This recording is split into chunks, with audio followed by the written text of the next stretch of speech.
வணக்கம், மாலை வணக்கம்.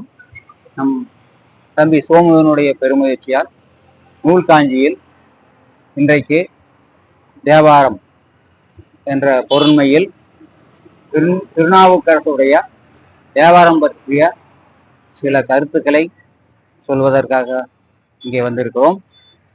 தேவாரம் என்பது தெய்வத்தை பற்றிய பாடல்கள். தேக்கூட்டல் ஆரம் தெய்வத்துக்கு அணியக்கூடிய மாலை, பாமாலை என்பது பொருள். திருநாவுக்கரசர் சைவ சமயத்திலே பெரிதும் ஈடுபாடு கொண்டவர்.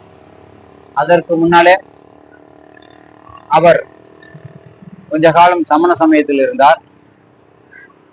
திருநாவுக்கரசரை மாதினியார், புகழனார் என்று சொல்லக்கூடிய பெற்றோர்கள் அவர்களை இந்த உலகத்துக்கு தந்தார்கள்.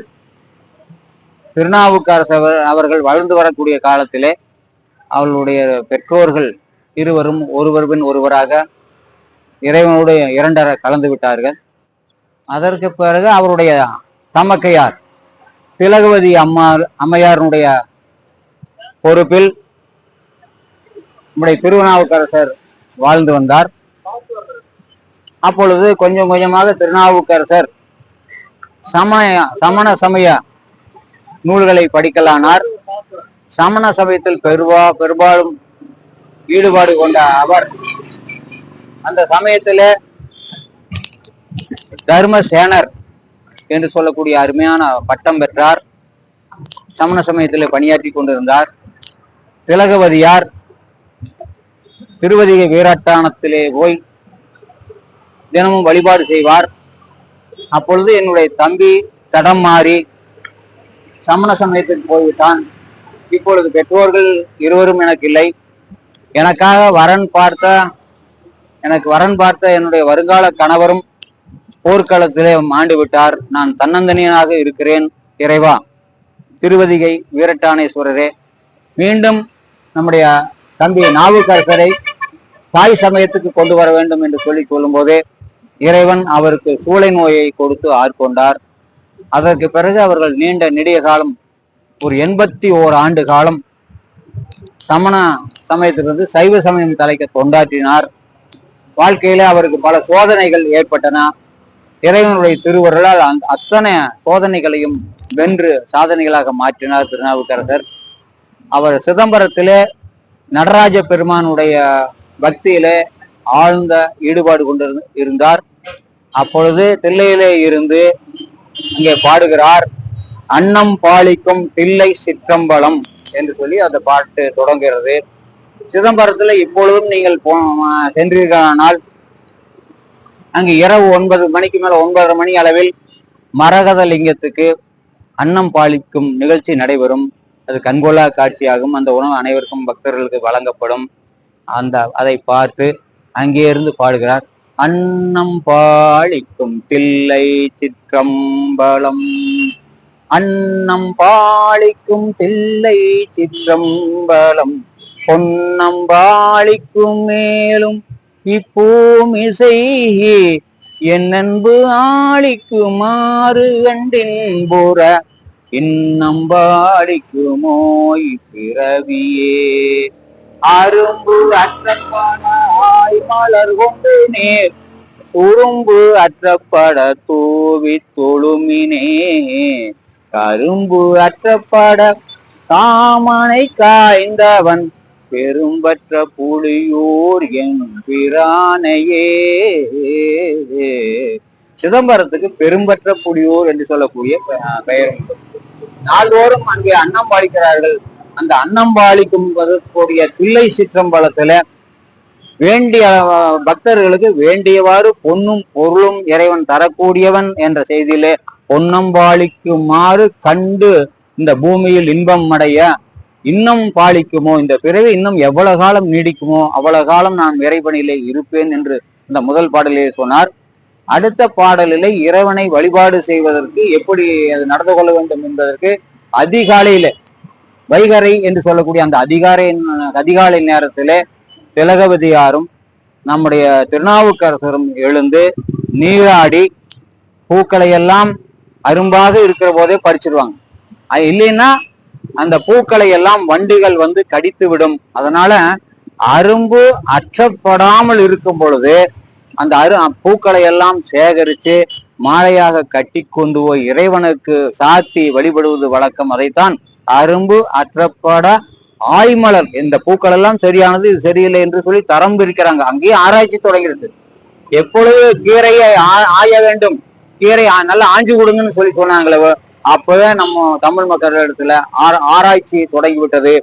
அரும்பு அற்றப்பட ஆய்மலர் கொண்டு நேர் சுரும்பு அற்றப்பட கூவி, அந்த வண்டுகளிலிருந்து காப்பாற்றி அந்த பூக்களை நல்லா சுத்தப்படுத்தி கொண்டு போய் கடவுள்கிட்ட அப்படி தூவ வேணும். அதனால தூவி இறைவனை வணங்க வேண்டும். அதுதான் நல்ல வாழ்க்கை என்று சொல்லக்கூடிய வாழ்க்கை. அப்படியே அங்க ஒரு நான் போயிருந்தேன். அந்த பண்ருட்டியிலிருந்து கொஞ்சம் தூரம் ஒரு கிலோமீட்டர் நடந்தா திருவதிகை வீரட்டான்னு சொல்லக்கூடிய பழமையான கோயில். அந்த திருவதிகை வீரட்டானத்துல நான் 4:15 மணிக்கு அங்க போயிட்டு ஒரு தேநீர் அருந்திட்டு ஒரு கொஞ்ச நேரம் உட்கார்ந்துட்டு அப்புறம் போனேன். அப்பொழுது கோயிலில் இருக்கக்கூடிய சாதுக்கள் சன்னியாசிகள் எல்லாம் எழுந்து வந்தார்கள்.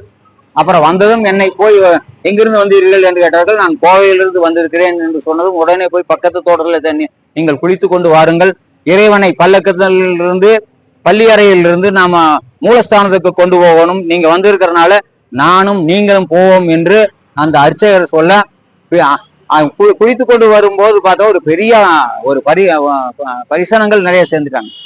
அது கொம்பு, எக்காலம், வாத்தியம் போன்ற அந்த சிவ பஞ்ச வாத்தியங்கள், சிவனுக்குரிய அந்த வாத்தியங்கள்லாம் அடித்துக்கொண்டு திருப்பள்ளி எழுச்சி சொல்லிட்டு அப்படியே போயிட்டு இருக்கிறாங்க. போற்றி என் வாழ் முதலாகிய பொருளே, போற்றி என் வாழ் முதலாகிய பொருளே, பூங்களர்கிணை மலர் கொண்டு நின் திருவடி தொழுவோம், சேற்றுதல் கமலங்கள் மலரும் தன் வயல் தூள் திருப்பெருந்துறை ஊரை சிவபெருமானே, யாவரும் அறிவறியாய் எமக்கெளியாய் எம்பெருமான் பள்ளி எழுந்தருளாயே. பூவின கோழி பூவி குருவிகள் இயம்பின சங்கம், ஓவின தாரகை ஒளி ஒளி உதயத்து ஒருபடுகின்றது, தேவன் நெற்செறிகளல் தாளினை காட்டாய், திருப்பெருந்துறை ஊரை சிவபெருமானே. இன்னிசை வீணையர் யாழினர் ஒருவாள் இருகொடு தோத்திரம் இயம்பினர் ஒருவாள், துண்ணிய பிணை மலர் கையினர் ஒருவாள், தொழுகையர் அழுகையர் துவல்கையர் ஒருபால், சென்னியில் அஞ்சலி கூப்பினர் ஒருபால், திருப்பெருந்துறை உரை சிவபெருமானே. என்னையும் ஆண்டு கொண்டு இன்னருள் புரியும் எம்பெருமான் பள்ளி எழுந்தருளாயே என்று திருப்பள்ளி எழுச்சியை பாடிக்கொண்டு சிவ சின்னங்கள் எல்லாம் ஒழித்து கொண்டும் பஞ்சவாத்தியங்கள் ஒழிக்க இறைவனை கருவறை கொண்டு வந்து சேர்த்தோம். அதற்கு பிறகு நாள் வழிபாடெல்லாம் தொடங்கியது. அந்த அப்படிப்பட்ட ஒரு 8 வீரட்ட தலங்கள், சிவபெருமான் செய்த வீரட்ட தலங்கள் 8ல அந்த திருவதிகையில் இவங்களுக்கு ஞானசம்பந்த பெருமானுக்கு முதலாக இறைவன் காட்சி கொடுத்த இடத்தை பார்க்கக்கூடிய வாய்ப்பு கிடைத்தது. அப்படிப்பட்ட நாவுக்கரசுடைய பாடல்களை நம்ம அனைவரும் ஓதி உய்ய வேண்டும். இதுல அதிகாலையில் எழுந்ததும் குளிக்க வேண்டும் என்று சொல்வது, பெரும்புலர் காலை மூழ்கி பித்தருக்கு அன்புடையவராக இருந்து அங்கே அரும்போடு மலர்களை எல்லாம் பறித்து கொண்டு வந்து இறைவனுக்கு சாத்த வேண்டும் என்ற செய்தியும் ஒரு இடத்துல சொல்லப்பட்டிருக்கிறது. இதுல யாராரு பெரிய பெரிய ஆட்கள் எல்லாம் இறைவனுக்கு அடியவர்களாக இருந்திருக்கிறார்கள் என்று சொல்லும் போது சூரபதுவன் ஒரு சிவபக்தனாக இருந்திருக்காங்க. நமக்கு முருகப்பெருமானுடைய அந்த கதையில வரக்கூடிய சூரபதுவன் அவரும் ஒரு சைவ சிவபக்தனாக இருந்திருக்கார். அது மட்டும் இல்லாம இலங்கை ராவணேஸ்வரனும் ஒரு சிவபக்தன். அவர் சாமவேதம் பாடுதல் ரொம்ப கெட்டிக்காரர். சிவபெருமான சாமவேதம் பாடி அவருக்கு தேரும் உடைவாளும் இறைவன் அவருக்கு கொடுத்திருக்கிறார்கள். அனுமன் கூட சிறந்த சிவபக்தன். இப்படி பெரிய பெரியவர்களெல்லாம் சிவனுக்கு பக்தனாக இருந்து அவர்களுக்கு பக்தி செய்து பேறு பெற்றதை போல நாமும் இந்த நேரத்தில் அதை பேசக்கூடிய வாய்ப்பு இருக்கிறது. தோத்திரமும் சாத்திரமும் இறைவன் ஆனான். அவரை பாடக்கூடியதும் அவர் அது தோத்திரம், சாஸ்திரம் என்று சொல்வது அவரை பற்றி பேசுவது, இதெல்லாம் இருந்திருக்கிறார் என்ற செய்தி நமக்கு உண்டு. திருநாவுக்கரசருடைய திருமுறைகள் என்று சொல்லி பார்த்தோம்னா முதல் 3 திருமுறைகள் ஞானசம்பந்த பெருமானுக்குரியது. அடுத்தது 4, 5, 6 என்று சொல்லக்கூடிய 3 திருமுறைகள் திருநாவுக்கரசர் பாடியது. திருநாவுக்கரசருடைய பாடல்கள் 10,000த்துக்கு மேற்பட்ட பாடல்கள் இப்ப நமக்கு அது போக செல்லரித்தது போக நமக்கு தொகுப்பாக கிடைத்தது. நம்பியாண்டார் நம்பி அவர்கள் அதையெல்லாம் தேடி தொகுத்தார்கள். அதில் ஒரு 3666 பாடல்கள் கிடைத்திருப்பதாக நமக்கு ஒரு செய்தி கிடைத்திருக்கிறது.